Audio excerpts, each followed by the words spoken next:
Assalamualaikum warahmatullahi wabarakatuh. Selamat pagi dan semoga kita dalam keadaan sehat dalam lindungan Allah Subhanahu wa taala. Kali ini tukang deso kreatif. Sebenarnya nggak kreatif banget ya. Kali ini lagi bikin pintu. Kenapa semua orang bikin pintu tetap ada ciri atau kalau orang Jawa bilang itu tenger ya. Ini tenger, semuanya ada ditengerin. Karena ketika kita nyetel pintu supaya tidak bolak-balik ya. Tapi terutama untuk saya ini, karena di rumah saya di desa kami itu masih menggunakan adat Jawa. Jadi semua kalau di kampung saya ya, mungkin ini adat Indonesia ya, bukan cuma adat Jawa. Itu menurut saya. Kalau menurut kakek saya dulu, kakek saya juga tukang kayu ya. Jadi nggak sembarangan bikin kusen, bikin rumah atau bikin atasan seperti yang itu ya. Itu kita harus tahu posisi kayu. Kalau kayu masih hidup itu kan ada bawah, ada atas. Kalau orang Jawa bilang ada ngingsor, ana dhuwur, ana pucuk, ada bongkot ya. Yang namanya bongkot itu yang di bawah. Kalau bikin rumah, bikin saka ya, kalau orang Jawa ini bikin saka. Kalau bikin saka seperti ini nggak boleh kebalik. Yang bongkot ya harus di bawah, yang pucuk ya harus di atas. Semua juga yang itu yang berdiri itu tetap kita harus tahu bongkotnya yang mana, pucuk yang mana. Semua itu juga yang agak mereng tapi itu agak ke atas itu pun harus pucuk atau yang atas harus di atas, yang bawah harus di bawah. Apalagi yang itu yang mander ya, itu yang mander itu harus pucuk juga pucuk, yang bongkot ya harus bongkot. Bahkan orang dulu mengatakan bahasa Jawanya itu orailok, cara Sundanya itu pamali. Mungkin cara orang bahasa Indonesia itu nggak boleh. Karena apa? Ya mungkin saya kurang tahu ya. Yang pasti kalau sudah menggunakan adat, mungkin dulu-dulunya kita hanya cuma meneruskan ya. Bahkan sampai bikin pintu pun itu harus tahu, karena ini pintunya nanti posisinya seperti ini. Karena ini ada tenger ya, A, tenger A ini berarti atas, itu yang di bawah B itu bawah. Ini insya Allah kalau nggak salah ini posisinya ketika masih hidup ini kayunya ya ini yang di bawah, itu yang di atas. Ini juga yang tengah ya, yang tengah juga harus seperti ini. Atas ya harus atas, bawah ya harus bawah.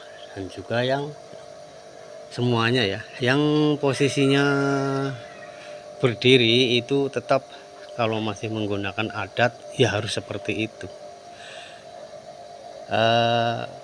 Cuma yang ini kalau mungkin menurut ini sih bongkotnya di sini juga boleh, bongkotnya di sini juga boleh. Jadi semua orang itu ya nggak semua sih ya, banyak orang yang nggak tahu gimana caranya yang namanya kayu itu sudah dibikin bahan ya seperti ini.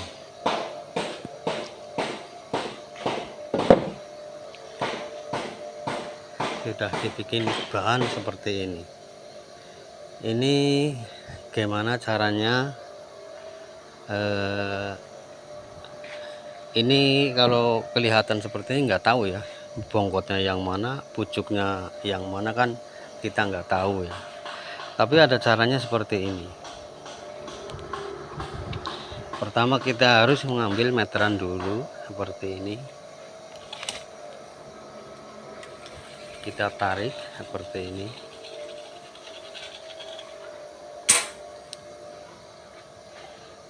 Ini 2 meter 5 cm ya dari sini. Karena ini 24 sampai sini 25. Nah, ini persamaan.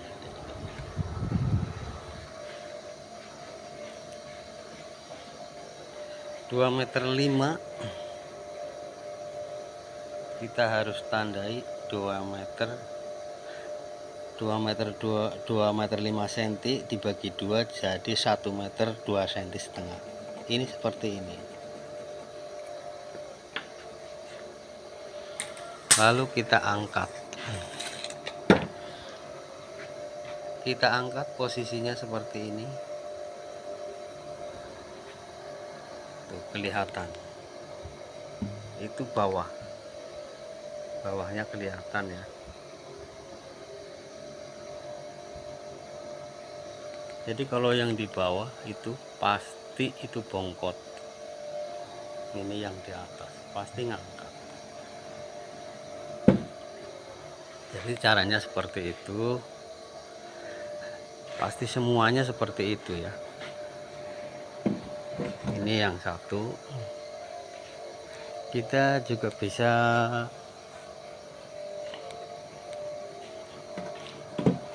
ini yang kecil ya. Ini yang kecil, kita bisa mengukur lagi.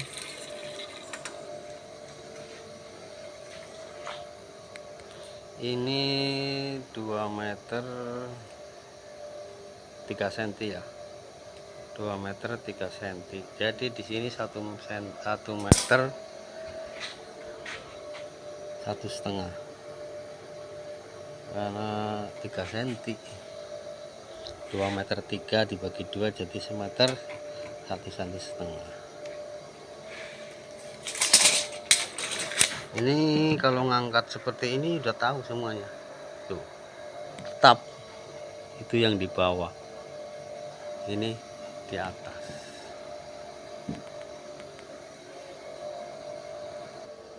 Supaya kelihatan.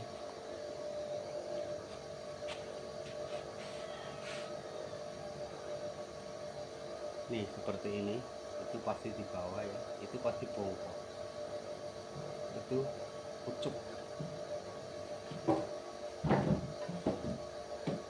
Juga yang satu kelihatan.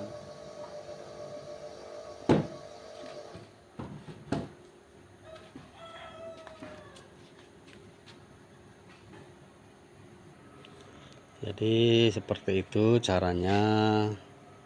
Kalau mau tahu ya, kayu yang pucuk yang mana, bongkotnya yang mana. Jadi itulah yang bisa saya sampaikan. Semoga bermanfaat ya. Karena ini di kampung saya masih menggunakan adat Jawa ya. Mungkin adat Sunda, adat mana saja ya, insya Allah itu sama. Karena ini budaya, bukan cuma budaya, mungkin sudah menjadi adat ya, adatnya orang Indonesia. Mungkin dulu-dulunya ya adalah apa ya, tapi insya Allah kalau kita bikin apa-apa itu nggak kebolak-balik ya, yang di atas juga ya di atas, yang di bawah juga di bawah. Itulah yang bisa saya sampaikan, semoga bermanfaat ya. Cuman ini saya mengasih tahu ya, bagaimana caranya kalau kayu yang sudah dibikin papan, dibikin balok, mungkin kita tidak tahu caranya bagaimana, tahu bawahnya yang bagaimana, atasnya yang mana, ya itulah caranya. Terima kasih, komen, subscribe, saya tunggu. Semoga berbahagia selalu buat kalian. Wassalamualaikum warahmatullahi wabarakatuh.